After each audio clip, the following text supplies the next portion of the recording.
Alhamdulillahirrahmanirrahim. Wassalatu wassalamu ala mursalin wa ala alihi wa sahbihi ajma'in. Pertama saya mohon maaf, ini sedang di jalan menuju Klaten karena ada pengajian jam 7. Jadi saya sambil mengisi, alhamdulillah dalam perjalanan malah nggak bengong, bisa sambil diskusi dengan para sahabat semua. Ya. Nah, Mas Buni, Mas Taufik dan Bapak Ibu semua sahabat yang dirahmati Allah, pada pagi hari ini kita melanjutkan materi kita tentang ideologi dan kepribadian kacau seorang Muslim. Ya. Izinkan saya mereview ulang, murojaah sedikit. Ya. Nah, kadang-kadang ya memang murojaah itu penting ya. Jadi murojaah itu tidak hanya dipakai kalau pas ngapalin Quran ya Mas Budi ya. Tapi juga murojaah itu penting juga untuk mengulang kembali apa yang pernah kita pahami, apa yang pernah kita pelajari, supaya memang lekat dalam kehidupan dan amal-amal kita, di perbuatan kita di hari-harinya. Jadi kita sudah belajar, sudah memahami bahwa yang namanya kepribadian seorang Muslim, atau kita sebut dengan istilah syakhsiyah seorang Muslim, itu tidak muncul tiba-tiba. Ya. Tetapi syakhsiyah itu adalah hasil dari apa yang masuk dalam kepala kita atau akliyah kita. Di sini letak ideologi, ya, karena bentuknya adalah pemikiran. Dan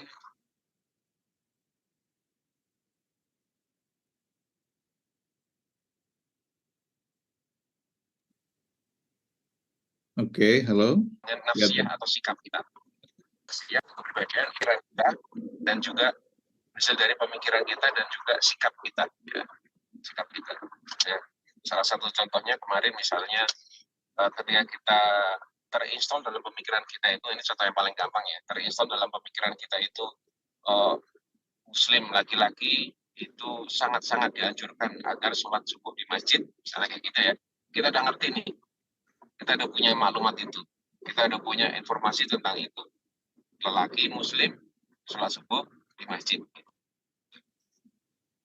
Nah, kuliah kita udah dapat, ya. Pemikiran kita udah dapat, kita udah tahu informasi itu Nabi bilang begitu, ya, ada hadisnya dan yang lain sebagainya. Sikap kita adalah, ya, ketika kita tahu itu, maka kembali ke kita, ya kan? Sikap kita pertama, kita bisa betul-betul tahu dan paham sehingga mengamalkan. Oh, berarti kalau subuh harus bangun, maka jangan sampai tidurnya kemalaman. Gitu. Artinya dia mempersiapkan memenuhi panggilan atau memenuhi nasihat Rasulullah tadi itu atau perintah Rasulullah tadi itu, supaya apa? Ya, berarti bangunnya tidak kesiangan, tidurnya jangan kemalaman, badannya lebih fit, mempersiapkan segalanya, jangan telat ke masjid, dan kemudian apa akhirnya? Dia berangkat. Itu sekali, dua kali, oke. Ya. Tapi kemudian kalau itu terjadi berulang kali, menjadi sebuah habit yang memenuhi nasihat Rasulullah tadi itu, sholat subuh, pergi ke masjid laki-laki, dan dia lakukan itu selama 3 hari, 7 hari, 10 hari, 40 hari, sehingga terbentuk habits, kebiasaan. Kalau nggak sholat subuh rasanya merasa bersalah kayak gitu, ya, maka alhamdulillah itu muncul jadi sebuah kepribadian. Nah, ini yang kita namai kepribadian unik seorang Muslim. Artinya apa? Berarti apa? Yang terinstall dalam pemikirannya berupa ajaran Islam, itu menjadi kecenderungan dia bersikap dengan cara Islam, dan ketika terjadi terus-menerus, maka memunculkan kepribadian dia yang juga Islam, yaitu kepribadian yang unik. Unik dalam hal ini adalah kepribadian yang selaras antara apa yang ada dalam pikiran dan yang keluar dalam sikap, maka itu selaras, disebut sebagai sebuah kepribadian yang unik. Ya, dalam ini kepribadian Islam. Nah, ini tentu menjadi muhasabah buat kita semuanya, karena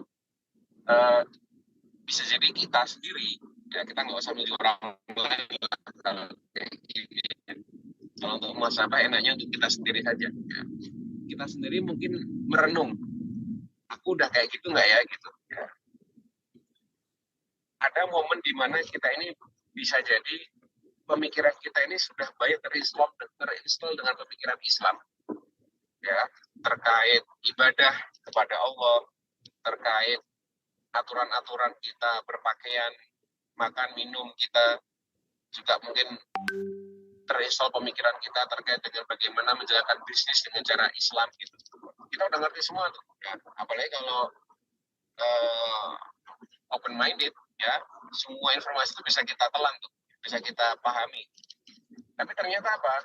Ketika pemikiran Islam itu terinstall dalam pemikiran kita, dalam kepala kita, dalam akliyah kita, tapi kecenderungan sikap kita malah berlawanan dengan Islam yang terinstall dalam kepala kita itu, maka yang lahir adalah tadi kepribadian kacau. Tidak selarasnya antara akliyah dan nafsiyah itu melahirkan kepribadian atau sasiah yang kacau.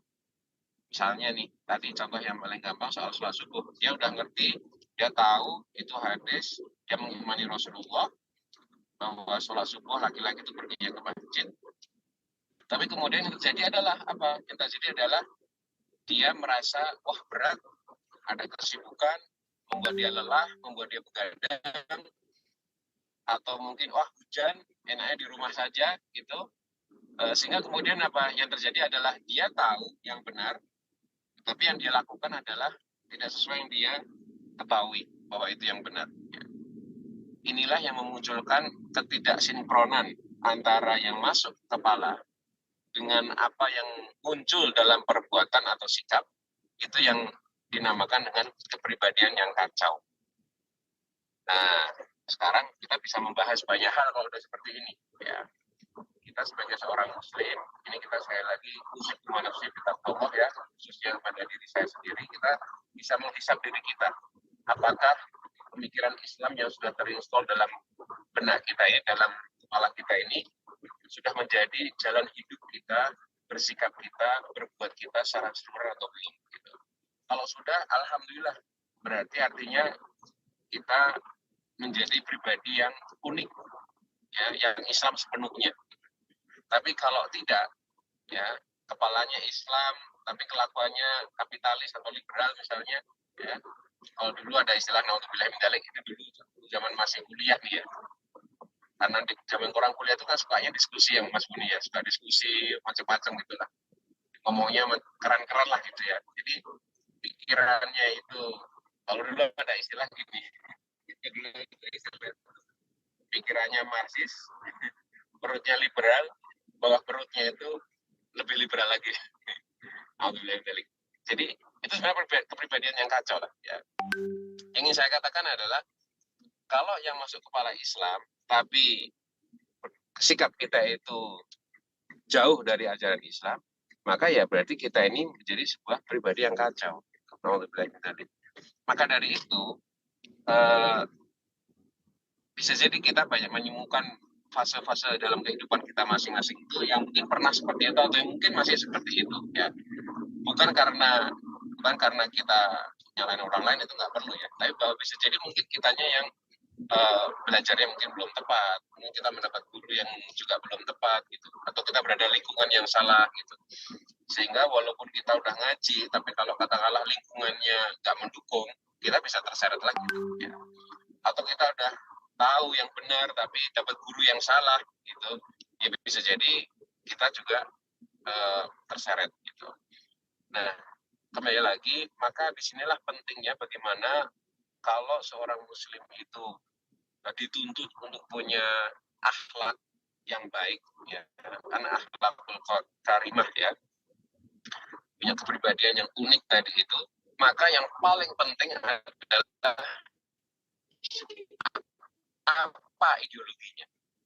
Seorang menteri ya, mungkin sudah lama tapi ya, nggak tahu zaman sekarang atau sebelum periode yang sekarang ya. Menteri itu bilang begini, ketika dia berhasil menumpas, memberantas miras ya, artinya miras atau ya kalau nggak salah miras atau narkoba ya, miras ya. Itu dia bilang begini, ini miras ini memang haram, dia udah tahu, mau dia Islam juga gitu ya. Tapi kalau diberantas habis kayak gini, yang rugi negara. Karena miras itu bagaimanapun juga bisa mendatangkan pajak. Nah, kayak gitu. Karena kan miras di negara kita ini kan tidak dilarang kan, tapi dikelola ya, dibatasi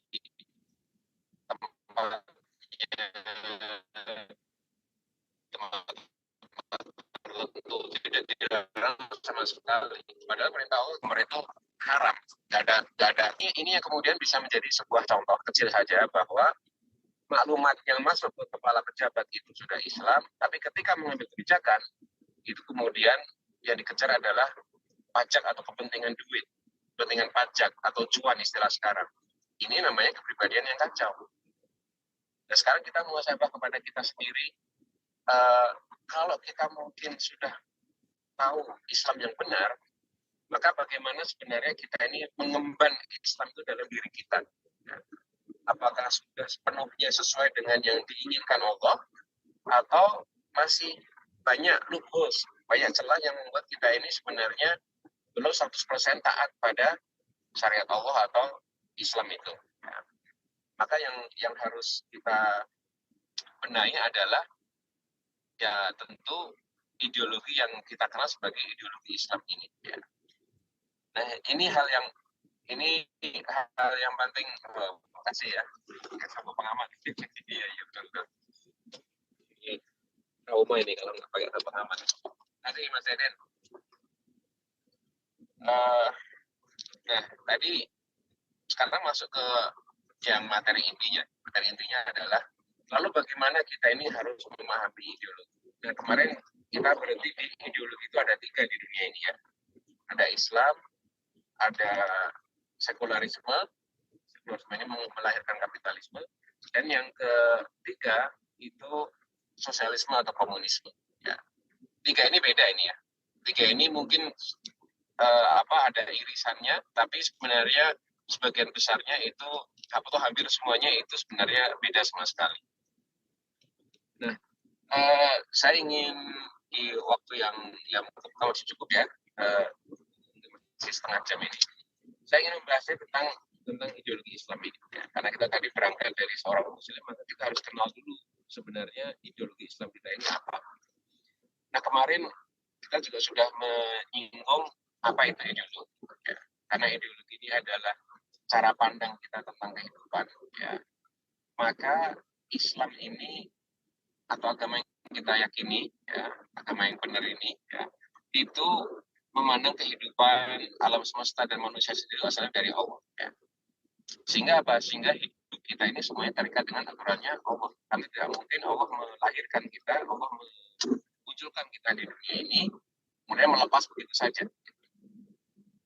Dan keterikatan kita dengan aturan Allah selama hidup di dunia ini, itu artinya apa? Artinya pasti dihisab. Ya, semua perbuatan kita manusia itu pasti dihisab. Ya, terutama hisabnya itu berlaku pada wilayah-wilayah yang menjadi wilayah pilihan kita.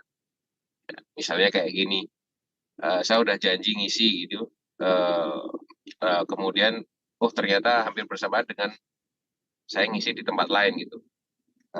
Tapi karena kemudian saya kok males ya ngisi sambil di jalan gitu, terus repotnya belum sarapan juga gitu karena harus pagi-pagi berangkatnya, terus saya bilang Mas ini maaf ya, saya ada yang bikin alasan gitulah, saya bikin ada acara di tempat lain sehingga saya nggak bisa ngisi.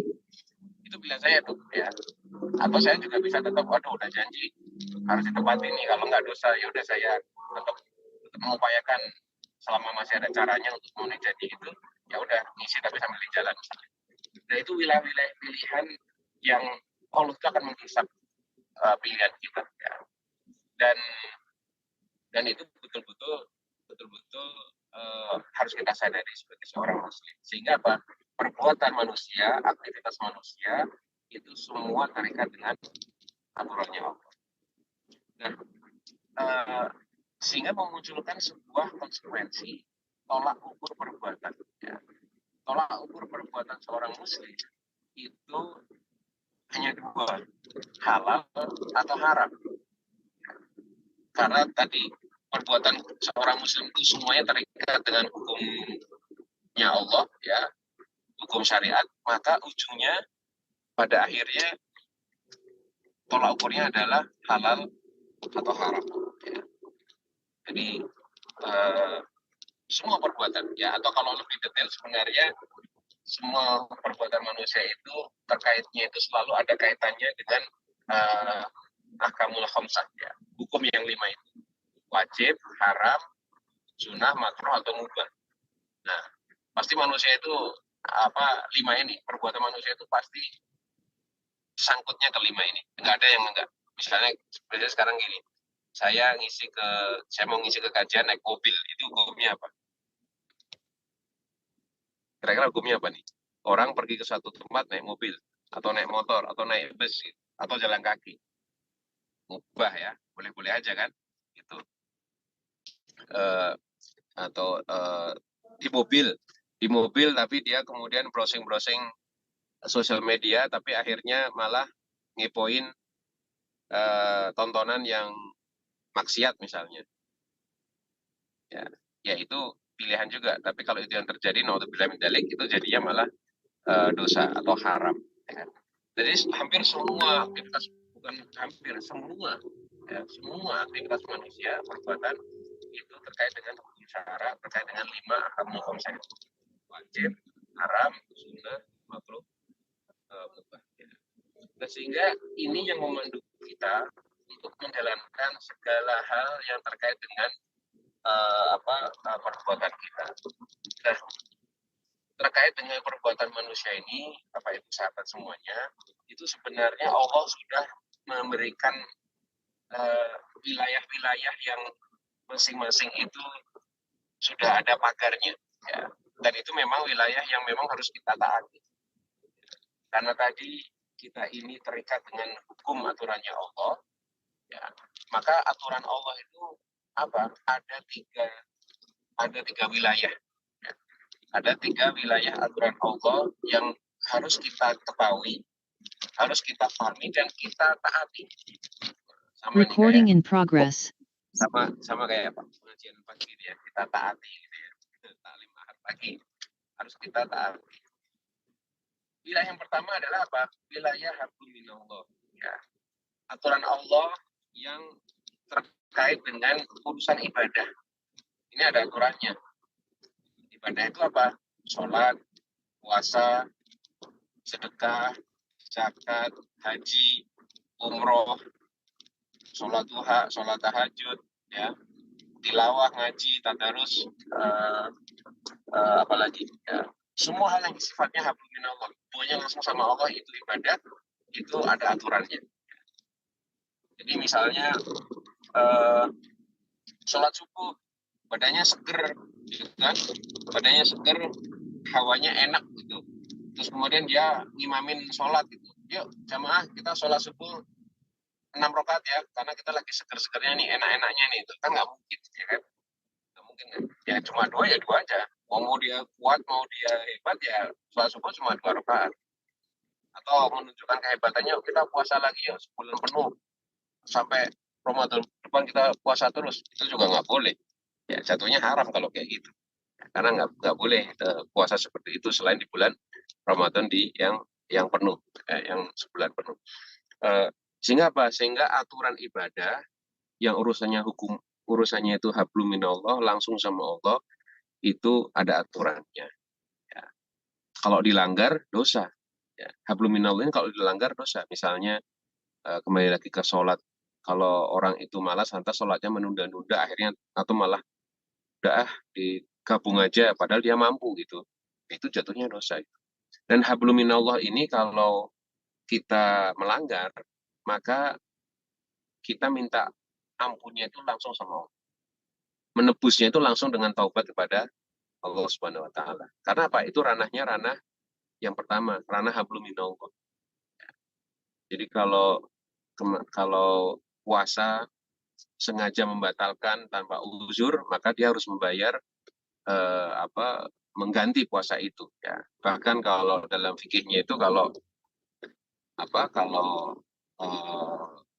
puasa tapi malah sengaja berhubungan, ya, kalau suami istri malah tidak cuma mengkodok tapi juga harus membayar dendanya. Nah, itu ada aturan fikih ibadah yang ranahnya itu hablum minallah, langsung pada Allah. Itu yang harus kita ketahui, ya. Dan Allah pun juga sudah menyiapkan kalau ternyata kita melanggar di urusan-urusan hablum minallah tadi itu, nggak sholat, nggak puasa, atau menyalahi aturan haji atau mungkin lalai dan lain sebagainya, itu ranahnya langsung minta ampunnya, bertobatnya langsung sama Allah. Karena memang ibadah berbina Allah, maka jika ada kesalahan langsung minta ampunnya, minta dimaafkannya langsung sama Allah Subhanahu Wa Taala. Itu yang pertama. Nah, yang kedua, itu ranah aturan Allah yang terkait dengan manusia dan dirinya sendiri, ya. Atau disebutnya dengan hablum minan nafsin, ya. Nafs itu artinya diri sendiri, diri itu nafs, ya. Dan ini adalah urusan-urusan yang terkait dengan apa yang dilakukan manusia yang langsung hubungannya dengan dia. Misalnya pakaian, ya. Pakaian ini Islam Allah mengatur, ada aturannya. Saya tadi di rumah, karena di rumah di kamar sendiri ya pakai celana pendek, boleh-boleh aja gitu. Tapi begitu sekarang mau keluar rumah, mau pergi, ya mau nggak mau saya harus pakai celana panjang karena aturannya aurat laki-laki itu di bawah dengkul lutut, ya, dari pusar sampai lutut itu aurat. Tapi kalau keluar rumah, makanya udah saya berpakaian. Yang muslimah juga demikian, ya. Di ranah pribadi di rumah boleh berpakaian apa saja, ya. Tentu dengan aturan tertentu, ya. Apalagi kalau di kamar pribadi sifatnya juga boleh apa saja. Tapi begitu keluar rumah maka pakaian yang dipakai itu terikat dengan aturan Allah, harus menutup aurat. Yang boleh tampak adalah hanya wajah dan tangan saja. Kalau keluar rumah pakai kaos kaki yang muslimah, ya. Itu memang begitu cara Allah ngatur kita. Terkait dengan apa? Terkait dengan diri sendiri. Makan juga sama, ya. Kalau makan itu berarti yang dimakan harus halal, ya kan. Pagi ini mau sarapan apa? Mau sarapan soto misalnya, ya pastikan sotonya soto ayam, bukan soto babi gitu, ya. Atau bukan soto daging haram yang lain, ya. Makanya zatnya harus halal. Minum juga sama. Kalau minum ya pastikan minumnya itu minum yang halal, ya. Air mineral, bukan air minuman keras. Kalau minum ya minum teh atau kopi ya tidak ada campuran alkoholnya dan lain sebagainya, ya. Jadi Allah sudah mengatur, menetapkan atas kita itu aturan manusia dengan dirinya sendiri, dan itu harus kita taati. Yang ujungnya apa? Ujungnya ini adalah ranah kedua ini, ujungnya adalah urusan akhlak, ya. Urusan akhlak. Kalau berjanji sama orang kita berusaha menepati, ya. Kecuali ada uzur maka juga disampaikan. Itu bagian dari hablum minan nas, ya. Kalau ada tamu datang ke rumah kita, sudah berjanji maka kita diajari oleh Rasulullah untuk memuliakan tamu, menyiapkan makanan, minuman yang kita miliki, gitu, ya. Dan itu sebenarnya ke kita, ya. Perintahnya itu ke kita memuliakan tamu. Ternyata tamunya nggak datang misalnya, ya udah, kita udah dapat pahala, ya kan. Gak usah kecewa, gitu. Tamunya nggak datang jangan malah marah-marah. Gimana sih nggak datang, udah disiapin makanan minuman. Kan memang perintahnya kalau ada tamu kita muliakan. Kalau tamunya nggak datang, kita sudah memuliakan tamu dan Allah sudah nilai itu sebagai pahala. Jadi kalau kemudian kita malah kecewa, malah pahalanya hilang. Nah, itu kembali lagi hablum minan nas. Nah, yang ketiga, ini yang dahsyatnya, yang penting. Dan ini kenapa harus ada partai politik. Yang ketiga adalah aturan Allah terkait dengan hablum minan nas. Aturan Allah yang urusannya itu sesama manusia, ya, sesama manusia. Dan urusan sama manusia ini itu pada faktanya dan juga dalam Al-Quran maupun di berbagai macam sabda Nabi, ya, itu sebagian besar ajaran kita, agama kita ini itu mengatur tentang urusan-urusan yang sifatnya hablum minan nas, ya. Di Al-Quran itu bertebaran ayat-ayat tentang bagaimana orang kalau menjalankan dagang atau bisnis, ya kan. Di Al-Quran banyak ayat-ayat yang mengatur tentang bagaimana laki-laki perempuan itu kalau menikah itu aturannya seperti apa, ya. di Al-Quran mengajarkan kepada kita bagaimana membagi ilmu waris yang adil, membagi waris yang adil, itu ada ilmunya. Di Al-Quran juga mengatur ya bagaimana hukum pidana, ya hukum pidana itu dalam Islam itu diberlakukan. Ya.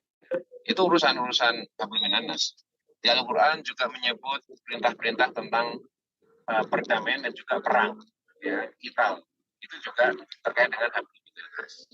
Artinya apa? Artinya Islam kita ini Allah mengatur itu komplit, tidak hanya urusan yang hablum minallah ibadah saja, tapi juga mengatur hablum minan-nas, urusan urusan diri sendiri, ya. Tapi juga yang penting adalah urusan sesama manusia. Dan ini yang paling kompleks. Dan Allah juga sudah siapkan aturannya. Ya. Sehingga istilah saya itu, Islam itu sebenarnya sudah mengatur sebagai sebuah ideologi ya. Islam itu sudah mengatur semua urusan dari urusan bangun tidur sampai bangun negara.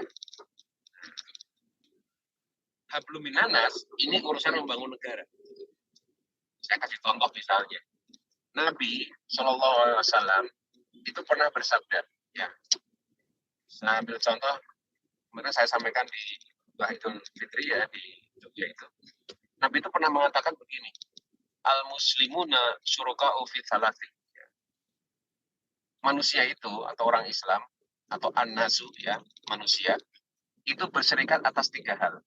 Berserikat itu artinya berhak punya akses yang sama ya. Berserikat itu artinya punya kekuatan menghimpun yang sama ya.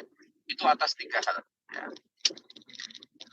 Filma wal kalai wanar ya. Orang muslim atau manusia itu berserikat untuk 3 hal, atas air, atas kebun ya, atau padang rumput kalau bahasa yang dulu diadakan padang rumput karena dulu banyak rumput di mana-mana ya. Dan yang ketiga itu atas api. Air itu artinya sumber daya air. Ya. Kalau padang rumput atau kebun itu artinya sekarang ya seperti hutan. Ya. Kalau artinya sekarang hutan karena kita negara Damrut Katulistiwa ini kan banyak hutan. Ya. Kalau api itu artinya energi. Dan energinya luar biasa banyak ya. Ada minyak bumi, ada gas, ada panas bumi, ada nikel ya, bikin baterai itu kan juga mengeluarkan tenaga atau energi dan lain sebagainya, seluruh barang tambang di bumi ini. Nabi dalam hadisnya itu mengatakan wasamanuhu haramun dan menetapkan harga atas akses air, akses hutan, akses kebun, akses minyak, gas, termasuk listrik, energi dan lain sebagainya itu haram.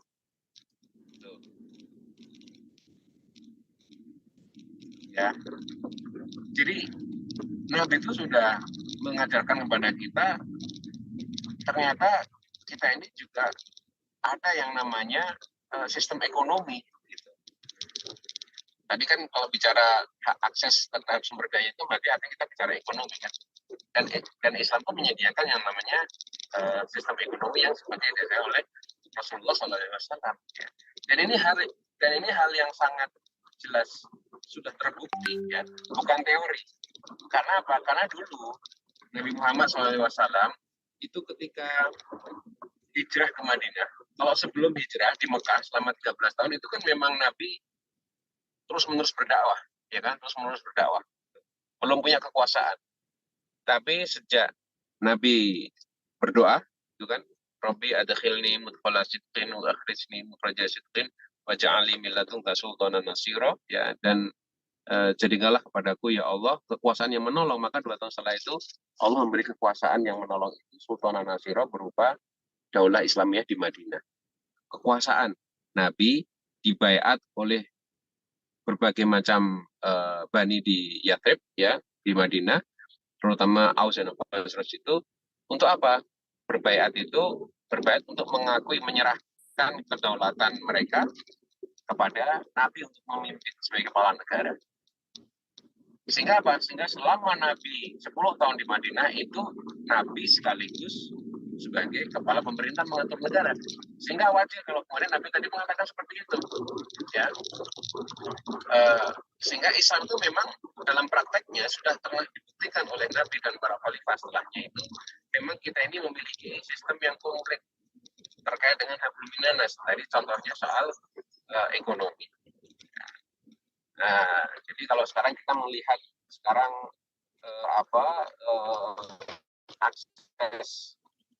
akses publik ya, akses orang atas jalan misalnya ya. Sekarang saya lihat sekarang ini jalan di sini. Kalau lewat jalan pergi dari Solo ke Jakarta, kalau lewat tol masih bayar, nah itu salah itu. Nggak boleh tuh, Mas. Tol itu harusnya gratis. Ya. Tol itu harusnya gratis.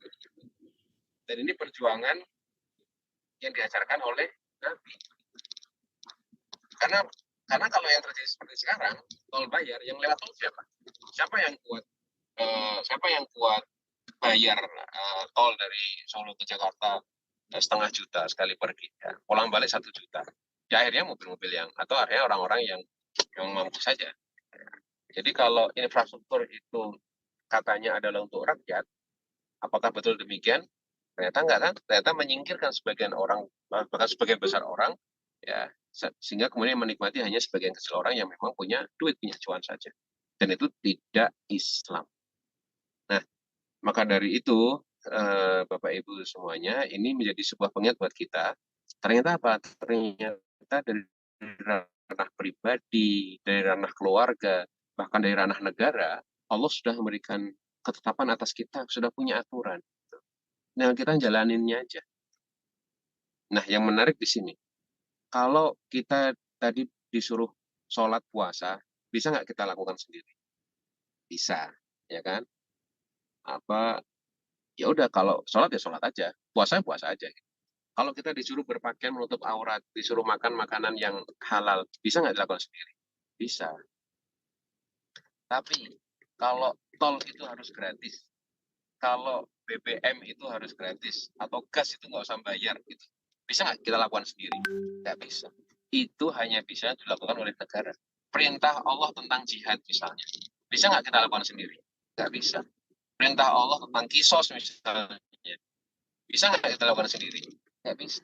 Karena sebenarnya hitop itu perintah itu jatuhnya hanya boleh dilakukan atau kalau sudah ada perintah atas nama negara yang menjalankan aturan-aturan Allah tadi. Kalau enggak, susah, nggak bisa. Jadi misalnya, misalnya kemarin ada kasus yang heboh kan, seorang polisi membunuh anak buahnya terbukti di pengadilan. Ya dalam aturan Al-Quran itu dikisos tuh. Orang yang membunuh tanpa hak itu hukumnya adalah juga dibunuh hal yang sama, kecuali dia dapat maaf dari keluarga korban dan juga membayar denda. Sehingga kita nggak bisa, wah dia udah membunuh orang, atau berarti mari kita ramai-ramai kita bunuh dia. Itu nggak bisa. Itu hanya bila dilakukan oleh negara. Gitu. Nah, sehingga karena ini nggak bisa dilakukan sendirian, maka butuh kelompok yang memang memperjuangkan ajaran-ajaran Rasulullah SAW yang sudah dicontohkan oleh beliau dan para khalifah setelahnya. Nah inilah ibu sahabat semuanya, inilah yang sebenarnya kita namakan sebagai ideologi. Jadi kita memang Islam itu tidak sekedar ritual saja, ya. Karena sebenarnya Islam ini dihadirkan Allah untuk kita itu juga melahirkan aturan yang bisa memecahkan berbagai macam masalah. Itulah yang namanya ideologi. Ya. Jadi agama yang lahir yang bisa menyelesaikan berbagai macam masalah dari urusan bangun tidur sampai bangun negara tadi itulah yang namanya agama yang ideologis. Ya. Jadi komplit, nggak cuma teori tapi memang prakteknya ada. Dan ini nggak lagi wacana, karena apa? Sudah terbukti Nabi sudah berhasil menjalankan itu sepenuhnya. Gitu. Nah, maka dari itu ini butuh untuk ranah yang nanas tadi ini karena urusannya dengan kekuasaan, urusannya dengan kebijakan politik, urusannya dengan hal ekonomi, politik, pendidikan, bahkan sampai politik luar negeri ya. Maka ini perlu dilakukan secara bersama-sama, perlu dipahamkan secara bersama-sama sehingga pahamnya sama, sehingga gerakannya pun juga sama, sehingga menyikapinya pun juga sama, karena pada dasarnya sudah Islam yang melahirkan aturan untuk mencegah berbagai masalah tadi itu. Nah, jadi demikian Bapak Ibu, Mas Buni dan sahabat semuanya ya, ini ideologi Islam ini menjadi hal yang eh, penting untuk kita ketahui, kita dalami dan kita amalkan ya, karena tidak mungkin ilmu yang kita dapatkan ini menjadi pahala yang sempurna kalau nggak kita amalkan. Nah, maka dari itu sesungguhnya kewajiban kita adalah ya kalau menuntut ilmu terus menerus, karena itu juga wajib, sama wajibnya dengan kalau kita puasa, sama wajibnya dengan sholat gitu, maka kita harus ilmu itu juga harus wajib, mengamalkan juga iya ya, mengamalkan juga, karena sejatinya yang kita amalkan itu adalah semua itu ajaran Al-Quran. Menghafalkan Al-Quran itu sunnah ya, menghafal Al-Quran sunnah, mengamalkannya itu wajib. Jangan kita balik ya, jangan kita balik. Menghafalkan Al-Quran itu wajib, mengamalkannya malah sunnah gitu. Wah, itu gawat kalau kayak gitu, hukum Al-Quran menjadi nggak ada yang berlaku kalau kayak gitu ya. Maka dari itu kita harus memahami bahwa yang namanya Al-Quran ini adalah panduan kehidupan kita, tidak hanya ritual tapi juga seluruh aturan kehidupan, dan memang sudah menghadirkan solusi dari berbagai macam masalah. Kalau kita merasa sebagai orang Islam kok masih ada masalah saja, kok masih gelisah, kita kok begini-begini aja hidupnya gitu ya, jadi yang salah kita. Atau dua pertanyaannya, atau pertanyaan begini, kalau hidup kita gini-gini aja, itu yang salah Al-Quran atau kita? Karena kita nggak mungkin menyalahkan Al-Quran, atau bilang dari subhanallah, Allah maha suci, ya kan? Sehingga yang salah pasti kita. Bisa jadi kita mungkin kurang belajar, bisa jadi mungkin kita belajar tapi salah gurunya, bisa jadi kita sudah belajar gurunya benar tapi ternyata lingkungannya salah. Nah, maka itu harus kita perbaiki terus menerus, dan semoga ikhtiar kita untuk selalu taat itu Allah berikan kesempatan dan Allah istiqomahkan. Terima kasih. Kurang lebihnya saya mohon maaf yang sebesar-besarnya. Nasrul minallah wa qarib. Assalamualaikum warahmatullahi wabarakatuh. Waalaikumsalam warahmatullahi wabarakatuh. Syukran jazilan Ustadz Hanafi untuk tausiahnya. Ini yang seri yang ketiga hari ini para sahabat. Jadi kalau bisa dirangkum tadi, sebetulnya yang ingin dikatakan adalah bahwa mestinya kita itu konsisten dan kafah, gitu ya, kafah mulai dari apa saja. Kalau percaya agama Islam sebagai ideologi, maka praktiknya juga harus juga ya Islam, itu kira-kira para sahabat ya. Nah, tapi memang tadi kalau karena agak sedikit ada gangguan sound ya, Ustadz Hanafi ya. Jadi kalau berhenti itu bagus suaranya, stabil. Tapi kalau jalan itu agak sedikit, jadi ini agak sedikit datang pergi dia. Tapi secara umum sih ini ya kedengeran lumayan tertangkap sih ya, tapi memang tidak stabil aja. Baik para sahabat, ini masih ada waktu kelihatan lebih 30 menit, dan seperti biasa ya, ini kalau hari Ahad begini ya nggak apa-apa, lebih-lebih jam 7 gitu ya. Seandainya masih ada hal yang penting yang mau dibahas gitu. Nah, kita akan buka ini pertanyaan. Kalau ada mungkin yang dari para sahabat yang ingin bertanya mengenai materi tadi yang sudah disampaikan, mengenai kepribadian ya, terutama kepribadian kacau yang tidak konsisten seorang muslim gitu ya, yang tadi sudah dibahas. Silakan para sahabat. Ini ada Pak Ismail nih dari Garut, Pak. Silakan Pak Ismail, dibuka ininya Pak, dibuka mikrofonnya Pak. Assalamualaikum warahmatullahi wabarakatuh. Waalaikumsalam warahmatullahi wabarakatuh. Ini menarik ya, mengenai pribadi dan ideologi muslim yang kacau. Iya Pak. Sebaiknya ini dijadikan ciri khas gitu, partai umat begitu. Sehingga partai umat memiliki keseragaman ini. Karena ada buku ada pedoman yang dikaji dengan serius begitu, dengan prioritas ya, di mana kepribadian yang harus didahulukan begitu. Ya, dan itu seolah-olah menjadi sebuah pedoman begitu yang sama ya begitu. Jadi hanya itu saja mungkin bagi saya. Kemarin itu yang hendak dikemukakan yang ini ya. Jadi bagaimana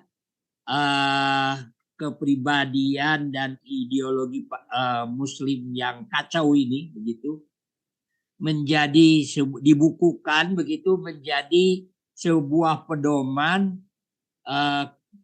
kepribadian dan ideologi partai umat begitu sehingga bisa dipedomani oleh semua orang. Terima kasih. Wassalamualaikum warahmatullahi wabarakatuh. Waalaikumsalam warahmatullahi wabarakatuh. Cukup jelas Ustaz Hanafi pertanyaannya ini dari Pak Ismail. Jadi ada 2 poin sebetulnya ya. Yang pertama itu bagaimana seandainya apa yang sudah dibahas tadi soal konsistensi, soal keistiqomahan, mulai dari isi kepala sampai pelaksanaannya itu menjadi ciri partai umat. Nah, itu dia. Yang kedua, itu bagaimana seandainya yang sudah dibahas tadi itu dijadikan pedoman, kalau bisa menjadi blueprint cetak biru, itu ditulis menjadi buku. Nah, kira-kira begitu. Mudah-mudahan ini Ustaz Hanif punya waktu nih untuk menulis buku. Monggo. Insya Allah. Makasih Pak Ismail pertanyaannya. Ini saya udah berhenti nih, Mas Buni. Alhamdulillah, stabil. Ya, kebuka lebih enak ya. Ya, alhamdulillah Pak Ismail itu saran masukan yang bagus sekali ya. Jadi kalau yang namanya pedoman itu mestinya mengikat, ya kan? Yang namanya pedoman itu harusnya mengikat. Jangan sampai pengalaman di partai-partai sebelumnya itu punya pedoman tapi cuma ya disimpan aja gitu. Orang punya pedoman organisasi, orang punya pedoman keanggotaan, orang punya pedoman aktivitas gitu, pedoman pengambilan keputusan, tapi karena ditulis, itu kan aturan kan dibuat untuk dilanggar gitu. Nah kalau udah kayak gitu, itu kacau deh terjadi. Ya, ini disclaimer aja di depan ya. Oh, kalau kita bersepakat semuanya membuat pedoman, maka harus ada niat sejak awal ketika bikin pedoman itu untuk ditaati. Itulah kenapa kita ngaji ditaati ya. Ditaati. Karena menjadi nggak ada nilainya. Dan ketaatan kita terhadap sebuah pedoman itu, ya, yang mengikat ya, itu harus sama dengan ketaatan kita atau keterikatan kita, ya, dengan hukum-hukum Allah. Jadi kalau manusia bikin pedoman hidup, manusia bikin pedoman organisasi, manusia bikin pedoman kepribadian anggota partai misalnya ya, itu tapi kok berlawanan dengan aturan-aturan Allah atau Rasulullah SAW, ya pasti nggak akan jalan. Pasti ada terjadi kezaliman. Nah, sehingga kalau kita sudah bersepakat, maka kita harus tahu, oh ini relate-nya sebenarnya dengan tidak hanya urusan di dunia, tapi juga urusan akhirat. Maksudnya begini nih, kalau sebuah lembaga, sebuah organisasi itu bikin pedoman, ya, dan diniatkan mengikat, maka barang siapa yang melanggar karena sudah sepakat, maka dia terkena dosa dong, ya kan? Ya kan? Kan kita sesama Muslim terikat dengan syarat-syarat. Selama syarat itu tidak menghalalkan yang haram dan mengharamkan yang halal, ya.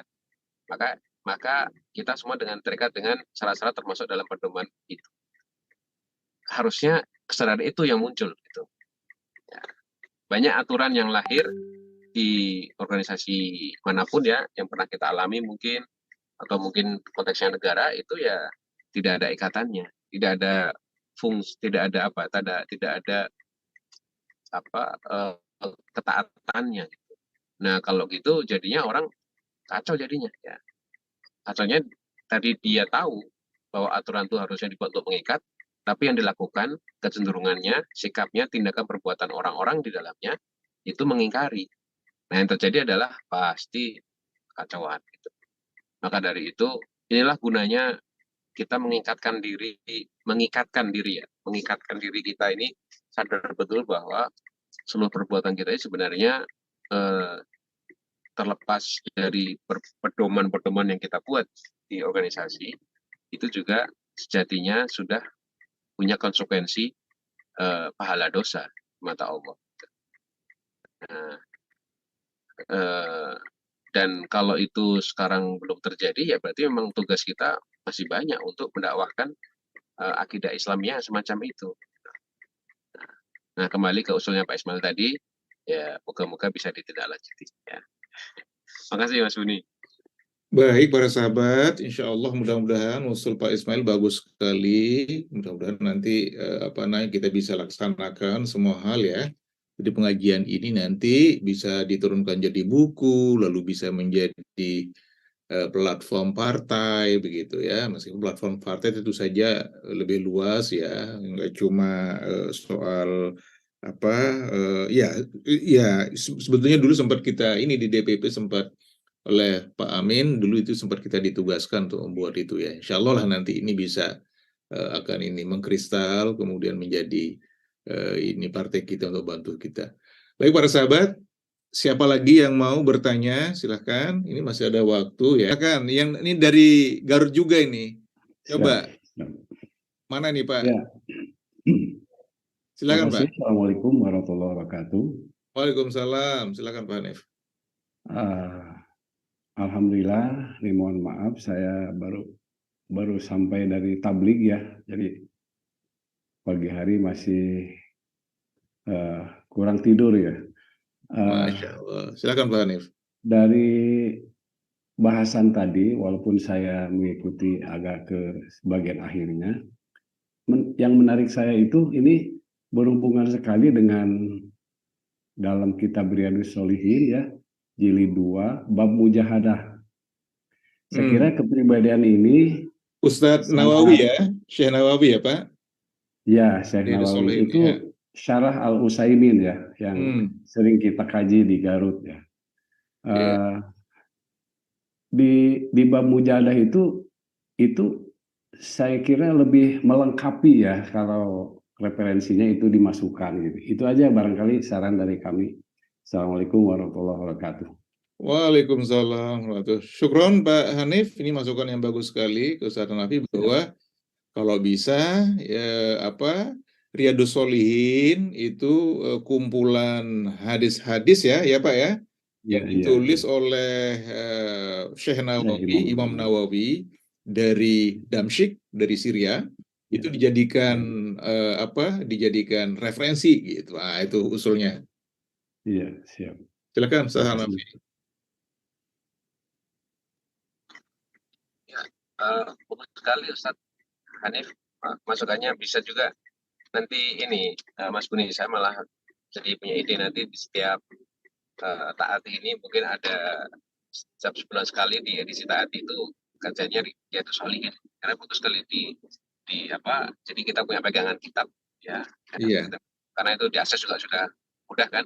Jadi kitab Riyadhus Shalihin itu nanti kita kaji bareng ya.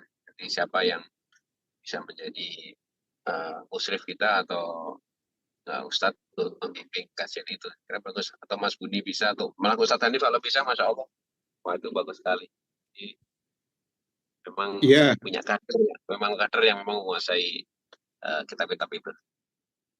Iya, Pak Hanif nanti tolong dikirim nomor teleponnya ya Pak. Siap. Sudah punya nomor telepon saya biar nanti bisa kita komunikasi.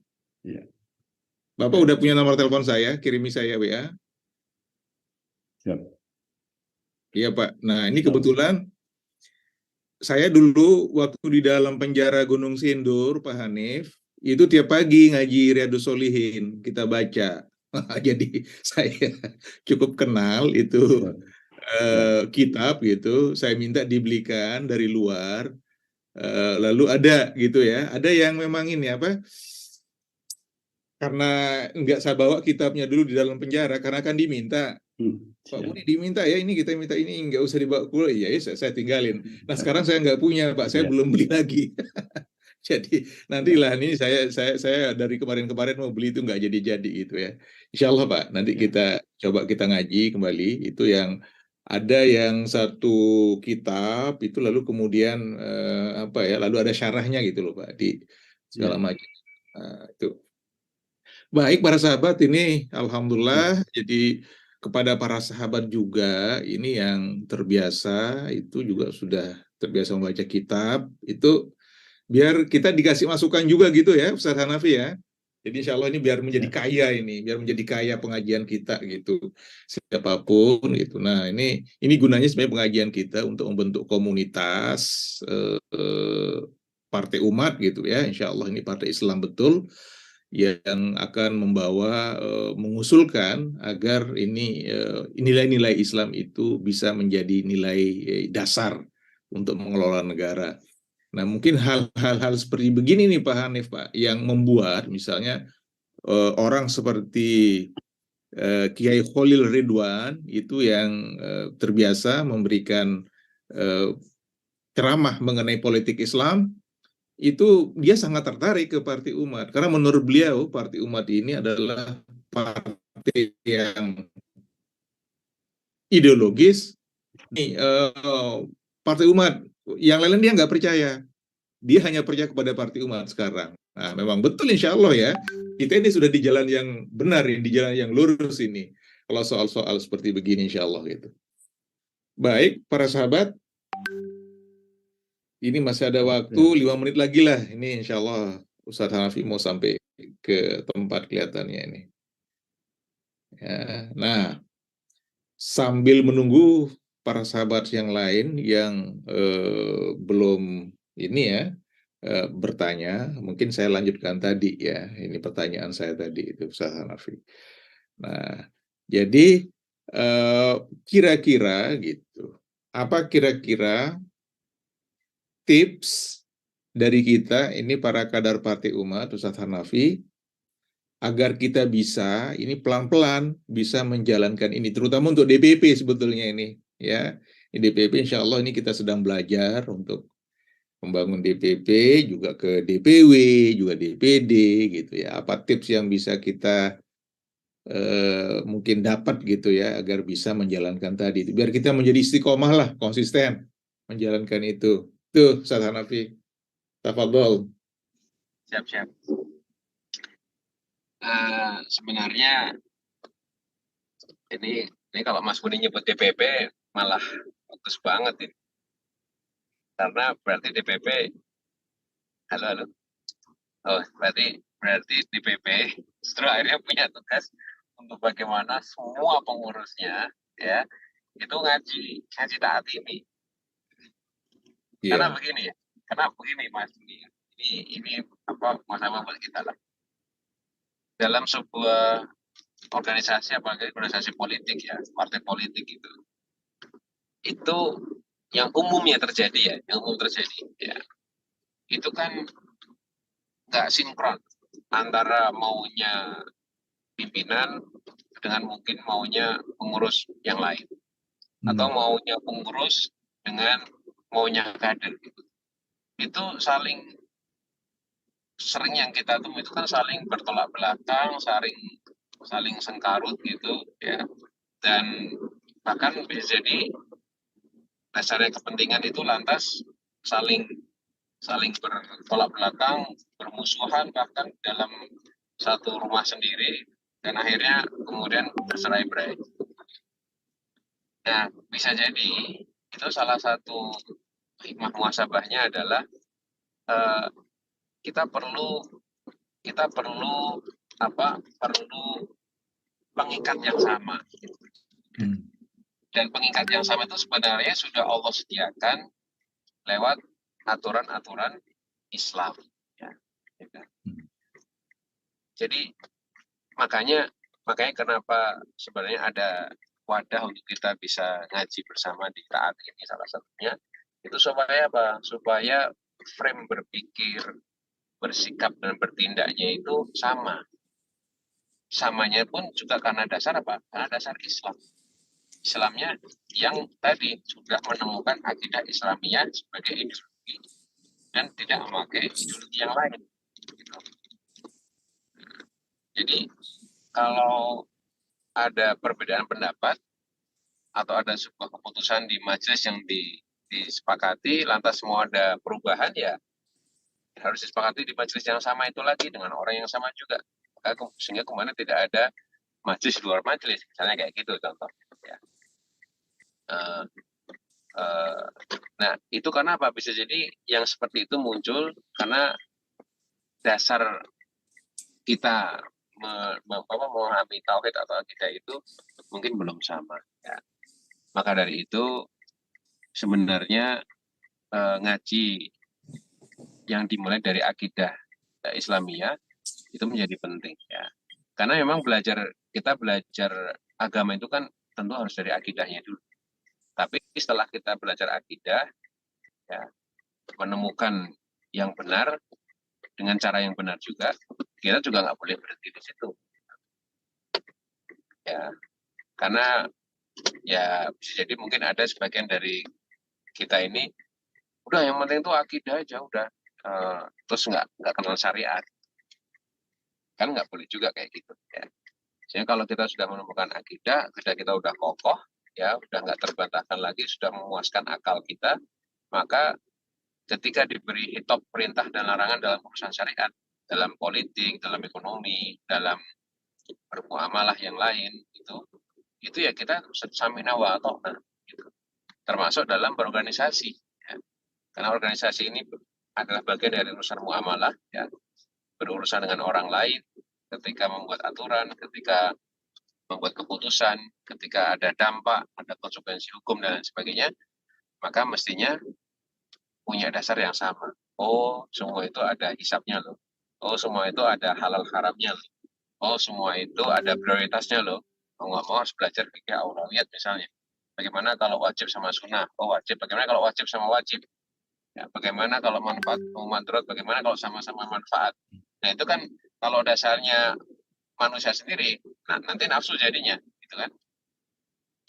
Nafsu, dan kalau udah nafsu pasti jadinya ada yang terzolimi. Gitu. Kalau saya terzolimi, nanti orangnya doa ashili zolimin bidzolimin. Ya Allah, semoga bersama yang zolim itu saling menzolimi. Jadi malah kayak gitu kan. Gitu. Nah, maka dari itu menurut saya Mas Beni itu sebuah ini ikhtiar kita ya dilanjutkan terus ya. Bisa jadi mungkin tadi ada yang bilang ya, oh ini kenapa kok nggak banyak gitu.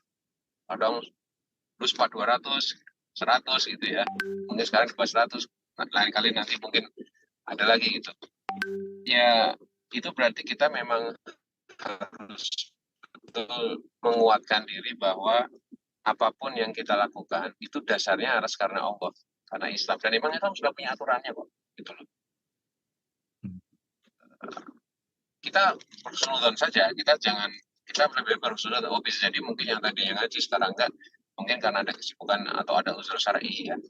Tetapi ikhtiar bahwa untuk mengajak itu harus kita letakkan bahwa mengajak orang untuk ngaji dengan guru yang benar, dengan forum yang tepat, itu ada pahalanya, kan gitu. Ya kan? Kalau yang ngajak maksiat aja semangat, kita yang ngajak ngaji kok loyo. Yang ngajak maksiat aja pakai duit gitu loh. Ya, ini ngajak orang ngaji nggak pakai duit kok loyo malah gitu. Ya kan? Nah, maka dari itu saya kira ini justru kalau kita punya ikhtiar terus-menerus mengajak orang, membuat bahwa yang namanya ngaji itu menyenangkan, mencerahkan, membuat hidup tenang, ya bisa menyelesaikan masalah. Nah, itu harus sampai sana. Saya kira itu, Mas. Syukron Ustadz Hanafi untuk jawabannya. Nah, ini ada Mas Dwi, Ketua DPW Jogja yang angkat tangan. Tadi sebetulnya saya sudah mau kasih kesempatan Mas Dwi, saya mau sapa. Ini alhamdulillah nih tanpa disapa juga angkat tangan ya. Silakan Mas Dwi. Ya, terima kasih Ustadz Muniani, Mas Hanafi. Saya kira menarik ya diskusi pagi ini, dan saya kira ini sudah diskusi yang ketiga terkait dengan tema yang sama. Jadi memang kelihatannya menjadi, kalau saya katakan mungkin mendesak, kalau saya katakan sebagai mendesak kita di Partai Umat ini memang penting sekali untuk membuat semacam apa ya, kalau di Muhammadiyah itu kan ada MKCH ya, Matan Cita-Cita dan Keyakinan Hidup Muhammadiyah.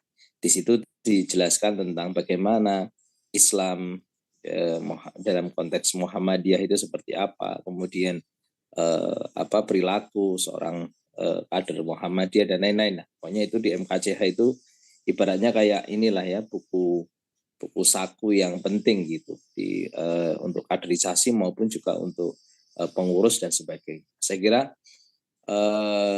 kita ini betul yang sampaikan Mas Hanafi tadi. Bagaimana karena apapun ini kita ini sebagai partai politik, di mana kemudian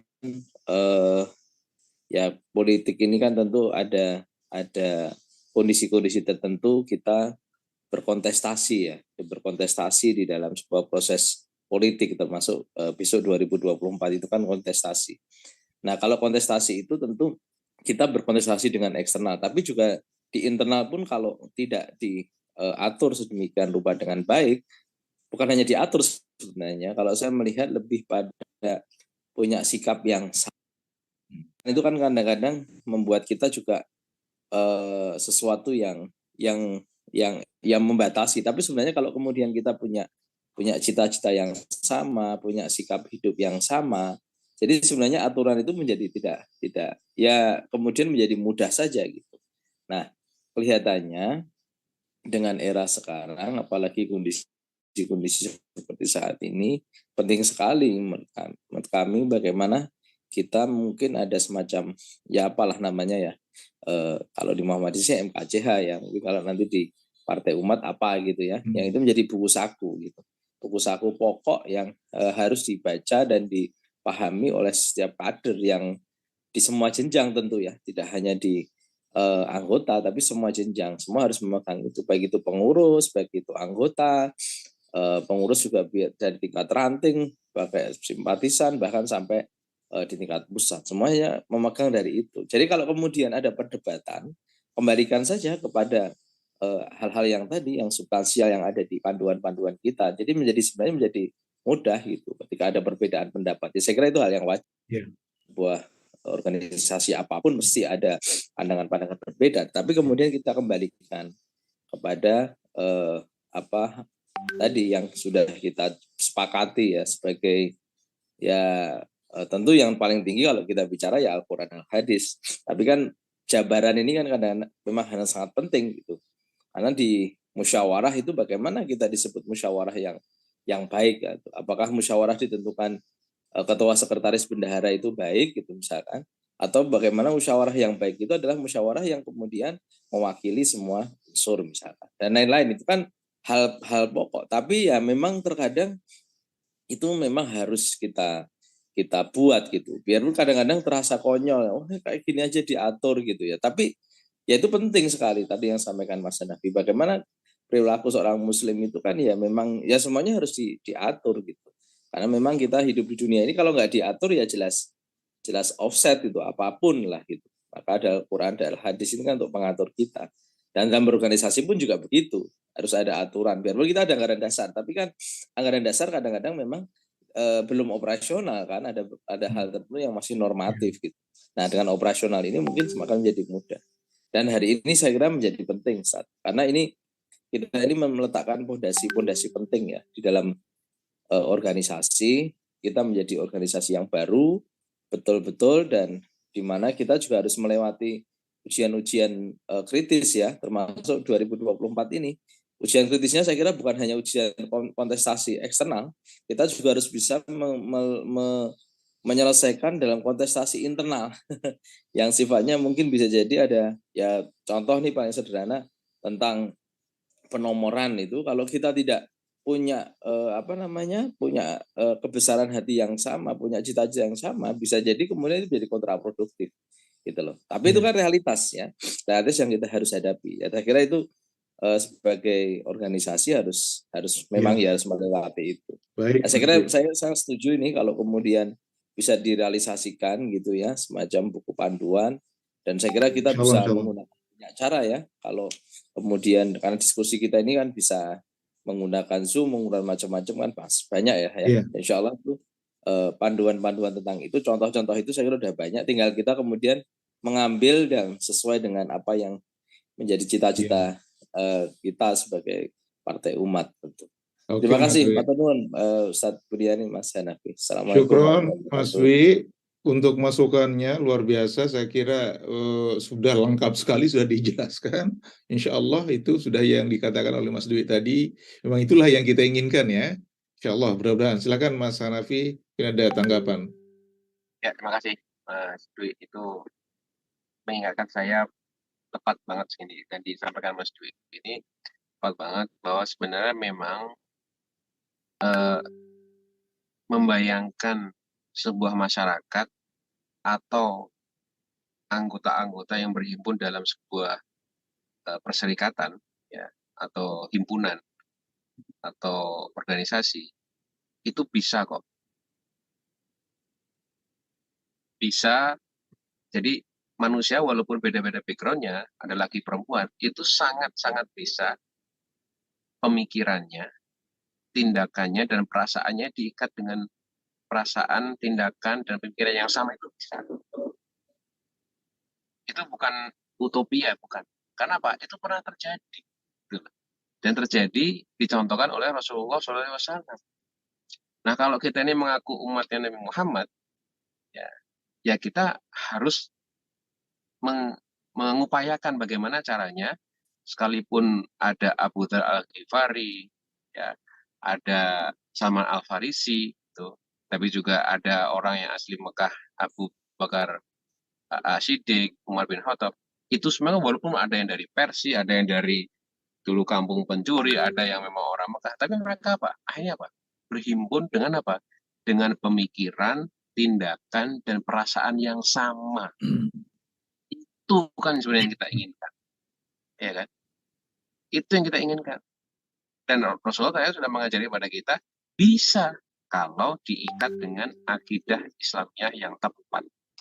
Itu. Makanya gunanya ngaji mendalami ilmu agama sebenarnya kan membentuk dasar itu kan. Untuk dasar itu, membentuk ikatan yang sama itu. Ya. Kalau ikatannya itu bukan ikatan ideologis, pasti tercerai-berai, pastilah udah. Misalnya orang berhimpun tapi ikatannya logistik. Nah, kalau logistiknya nggak ada gimana? Cari logistik lain pasti kan? Gitu. Atau orang berhimpun tapi ikatannya ikatan kedaerahan. Apa? Ya kalau daerahnya itu membuat dia senang gitu ya. Kalau ternyata misalnya orang daerah itu ternyata membuatnya dia kecewa, dia bisa pindah, dia bisa ngerantau, dia bisa udahlah, gak usah lagi ada keren. Itu tuh. Ya. Atau kalau ikatannya itu kekeluargaan, ya di situ-situ aja, ya kan, nggak pernah berkembang. Nah, maka dari itu ikatan yang paling tepat untuk menghimpun manusia dari berbagai macam latar belakang berbeda-beda untuk bisa punya pemikiran, tindakan, perbuatan, dan perasaan yang sama, itu hanya satu ikatannya, akidah Islamiyah. Dan ini bisa muncul karena kesadaran bahwa Islam itu mengikat kita dari pikiran, tindakan, dan perbuatan kita, memunculkan kepribadian itu. Ya. Dan itu bukan hal yang angan-angan utopia, karena apa? Karena Nabi tadi sudah membuktikan itu, dan bisa. Ya. Sehingga walaupun kita nggak pernah ketemu, katakanlah dengan saudara-saudara muslim kita di Jawa Timur misalnya, atau di Papua, atau lebih jauh lagi misalnya di Malaysia, atau di Turki, atau di Inggris misalnya. Tapi kalau kita punya akidah Islamiyah yang sama, rasanya ideologis banget tuh. Ya, saling ikatannya tuh sangat kuat. Karena apa ya? Karena kita punya fondasi yang sama. Tapi kalau enggak, ya tadi kan kita sering menemui jadinya adalah tercerai-berai ya. Begitu Mas Buni ya. Saya makasih banyak Mas Dwi ya. Maaf kalau ada hal yang kurang berkenan di hati Bapak Ibu semuanya. Mohon maaf lahir batin ya. Saya kira cukup dulu. Makasih banyak Mas Buni.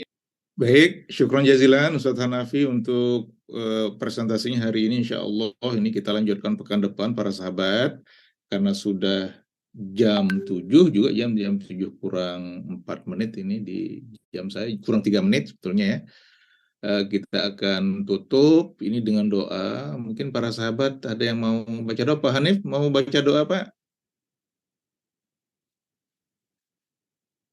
Doa penutup Pak? Mangga Pak. Dibuka. Iya Pak. Silakan Pak Hanif. Terima kasih atas kesempatan yang diberikan kepada saya. apa yang kita harapkan ke depan, semoga Partai Umat menjadi partai yang berwibawa Amin. Amin. dan menjadi perhitungan lawan-lawannya. Ila hadihiniyah bibarakatillah biqiraatil Fatihah. Alhamdulillah. Bismillahirrahmanirrahim. Ya.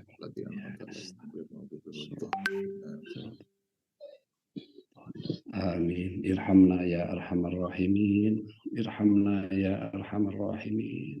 Irhamna ya arhamar rahimin. Wa ya mujibas sa'ilin. Allahumma arinal haqqa haqqa warzuqna ittiba'ah wa arinal batila batila warzuqna ijtinabah.